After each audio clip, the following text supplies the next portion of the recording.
তুই পড়বি ঈদের নামাজ রে মন, সেই ঈদ গাহে যে ময়দানে সব গাজী মুসলিম হয়েছে শহীদ। ময়দানে সব গাজী মুসলিম হয়েছে শহীদ। শহীদ হতে চান তো?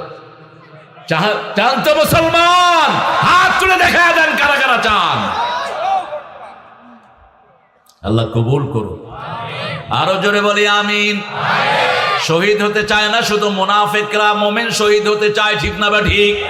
রাসূল বলেছেন আমি শহীদ হতে চাই, আবার জীবিত হতে চাই, আবার শহীদ হতে চাই। সাহাবায়ে কেরামও শহীদ হতে চেয়েছেন, আমরা শহীদ হতে চাই। আল্লাহ কবুল করেন।